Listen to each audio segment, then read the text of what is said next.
Are you a single mother earning less than $1,200 and dreaming of owning your first apartment in Portugal? Today, we're going to take you on a journey that might just turn that dream into a reality. In this video, we'll walk you through a comprehensive guide on how you can navigate the buying process, even with a limited income. We'll start by discussing how to budget and manage your finances effectively.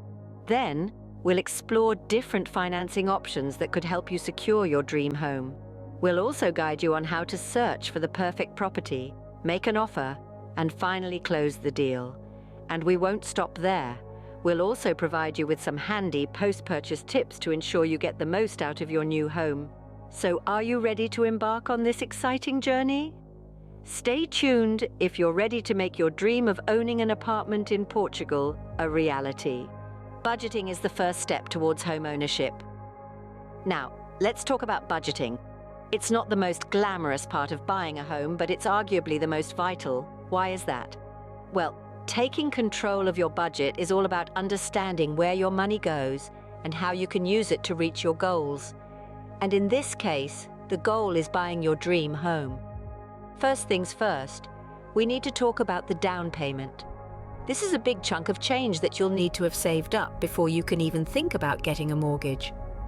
In Portugal, this could be anywhere from 10 to 20% of the property's price. Yes, it's a hefty sum, but remember, the more you put down initially, the less you'll have to borrow and the lower your monthly payments will be. In my case, it was 20% due to the fact that I don't have the citizenship and I was alone. Please note that this applies to my income. My bank and cases are different. Next, there are closing costs.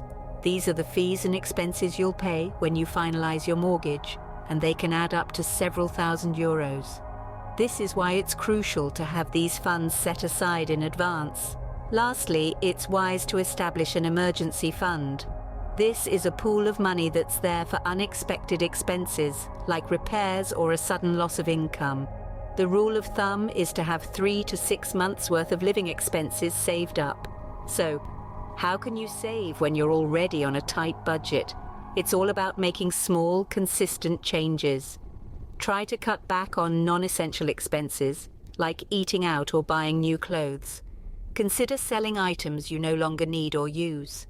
Look for additional sources of income if possible, such as a part-time job or freelance work.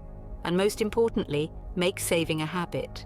Even a small amount saved regularly adds up over time. Remember, budgeting isn't about depriving yourself. It's about making informed decisions that bring you closer to your goals. It might take some time and discipline, but the reward, a home of your own, is well worth the effort. With the right budgeting strategy, you can start saving for your dream home. There are several financing options available for single mothers. Let's dive into it. First, you have traditional mortgages. These are loans offered by banks and credit unions, and they are often the first port of call for many when considering home ownership. To qualify for a mortgage, you'll generally need a steady income, a good credit score, and a down payment. The down payment is a percentage of the home's price that you pay up front. It can range from 3 to 20%, depending on the type of mortgage. But what if you're finding it hard to save for a down payment? That's where government programs come in.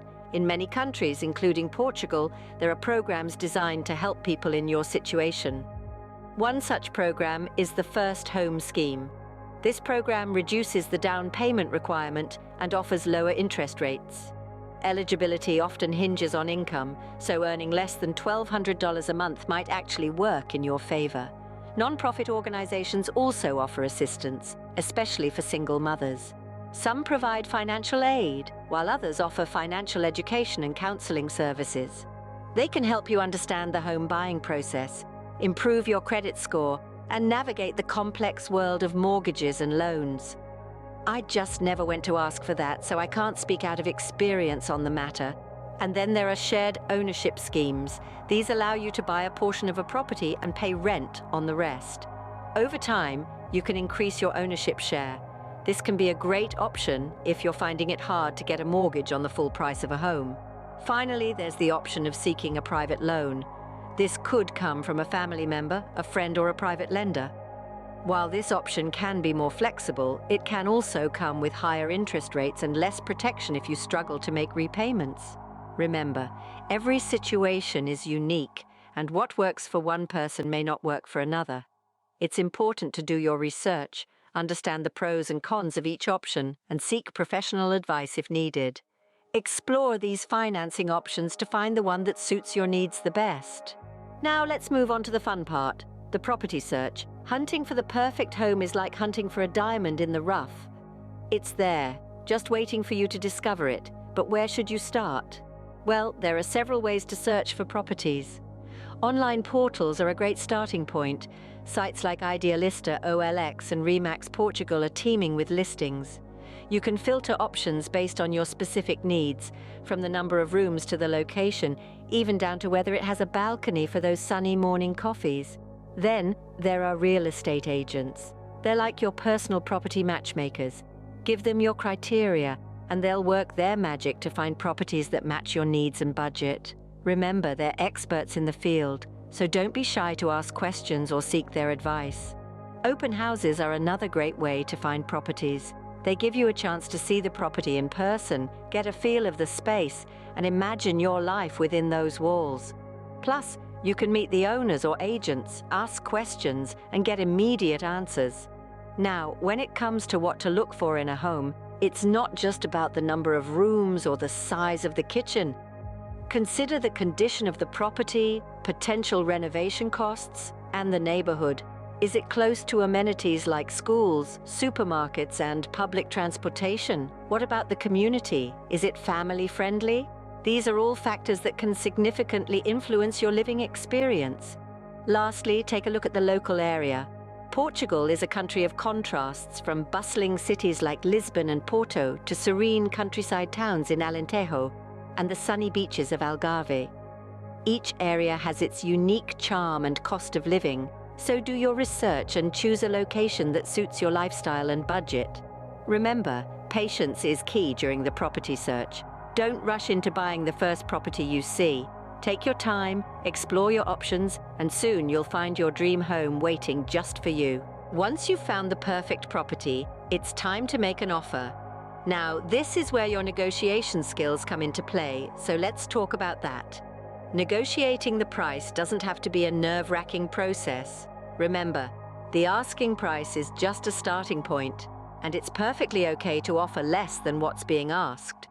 Just make sure your offer is realistic and based on the property's true market value.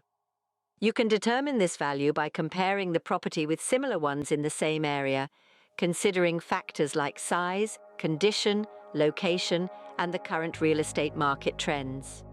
Once you've decided on a fair offer, it's time to put it in writing. This is commonly done through a purchase agreement, a legally binding contract between you and the seller.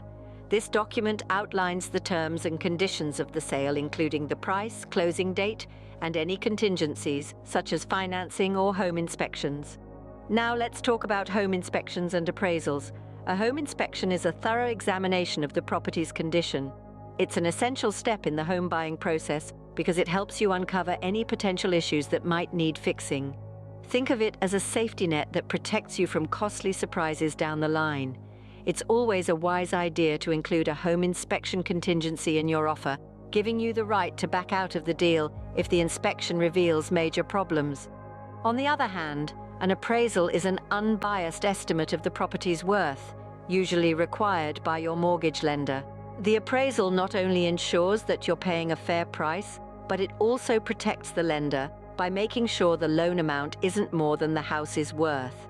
So as you can see, making an offer involves more than just agreeing on a price. It's about ensuring the property is a good investment and protecting your interests throughout the process. Making a well-informed offer can bring you one step closer to owning your dream home. Closing the deal is the final step towards home ownership. Now, this is where the rubber meets the road, and it's time to make things official. It may seem a bit overwhelming, but fear not. It's all part of the journey to owning your dream home. The closing process typically involves a series of document signings and money transfers. In my case, 13 heirs. I can tell you it was a long signing day. These documents are crucial as they will outline the terms of your purchase, including the agreed-upon price, the closing costs, and any conditions or contingencies that might be in place. It's essential to read these documents thoroughly and don't hesitate to ask questions. Remember, there's no such thing as a silly question when it comes to such a significant investment. Next, let's talk about closing costs. These are the additional charges you must pay to finalize the deal. These can include fees for the mortgage loan, title insurance, property taxes, and legal services. The exact amount can vary, but it's generally between 2 and 5% of the property's purchase price. In my case, they were about €3,950. Be sure to budget for these costs when planning your purchase. Now, the closing day. This is the day you've been waiting for. You'll meet with various parties involved in the transaction, including your real estate agent, the seller, and possibly a representative from the bank or a legal entity. During this meeting, you'll sign the final paperwork, pay the closing costs, and receive the keys to your new home.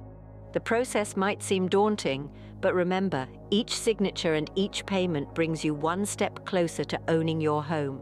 Don't rush the process. Take your time, ask questions, and ensure you understand every aspect of the deal. And just like that, the journey is complete. You've navigated the path from budgeting to searching, from making an offer to closing the deal. You've been patient, diligent, and determined, and it's all been worth it. Congrats! Take a breathe and start planning for that second one. You're now the owner of your dream home. Now that you've bought your home, here are a few tips to help you settle in.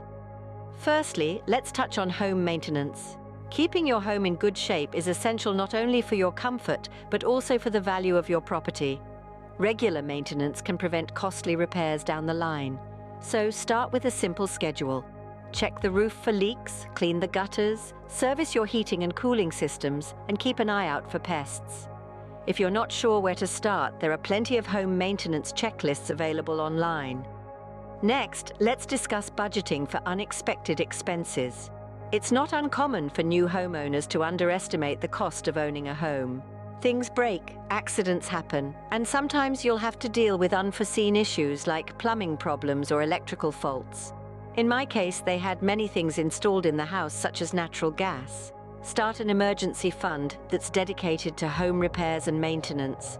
It doesn't have to be a large amount at first, but adding to it regularly will provide a safety net when you need it the most. Lastly, it's time to get to know your new community. You've moved into more than just a house. You're now part of a neighborhood. Walk around, introduce yourself to the neighbors, find out about local activities, and explore nearby shops and parks. This will help you feel more at home and may even lead to new friendships. Remember, buying a house is just the first step. Now, you'll need to make this house a home. That means understanding your property, planning for the unexpected, and connecting with your community. It may seem daunting at first, but with a little bit of planning, you'll soon find yourself settling into your new life. With these tips, you can enjoy your new home and neighborhood. Owning a home as a single mother earning less than $1,200 is completely achievable. Also, in case you don't have the down payment, there are institutions like Cofidis, Ocean who can give you a loan. You have no excuse. Houses take value, you won't be paying any rent next, and this is your home. You will just pay the mortgage and you can out one room at rent to a student to help support some bills, and that's the key takeaway from this journey we've embarked upon today. We've navigated through the whole process of buying your first apartment in Portugal, a process that might have seemed daunting at first, but hopefully now seems more manageable and within reach. Let's take a moment to reflect on our journey and recap some of the main points we've discussed. We started off by stressing the importance of budgeting. Remember, it's all about understanding your income and expenses, and then making smart decisions. Trim the fat where you can, and prioritize saving for your dream home. Every cent saved brings you closer to your goal. Then, we explored various financing options. Don't be discouraged by a modest income. There are numerous programs and initiatives aimed at helping people in your situation. Be it government programs, bank loans, or even private lenders, there's an option out there that fits your needs. We then dove into the property search. Remember, patience is key. It might take time to find an apartment that meets your needs and falls within your budget, but don't lose heart. Your dream apartment is out there, waiting for you. Next, we discussed making an offer and the importance of negotiation. Don't be afraid to advocate for yourself and negotiate the price. Remember, the worst they can say is no. And finally, we went over closing the deal and some post-purchase tips. Be thorough with the paperwork and never hesitate to ask for clarification if something doesn't make sense. Once the deal is closed, celebrate your accomplishment. Remember, buying your first home isn't just about the destination, it's about the journey. It's about the lessons you learn, the skills you acquire, and the confidence you build along the way. So don't wait any longer. Start taking steps towards home ownership today. Your dream home in Portugal is waiting for you. If you found this informative journey helpful, then we've got more where that came from. Please take a moment to subscribe to our channel to receive more comprehensive guide videos on home ownership. Don't hesitate to smash that like button if you've found value in today's content. The more likes we get, the more we know we're helping people just like you navigate the path to home ownership. We'd love to hear from you in the comments section. Share your thoughts, your experiences, or any questions you may have. Let's make this a community where we can all learn from each other. If you know someone who might be hesitating about home ownership, share this video with them. It could be the nudge they need to start their journey. Remember, your support helps us create more content like this. Thank you for watching, and remember, your dream home in Portugal is just a few smart decisions away.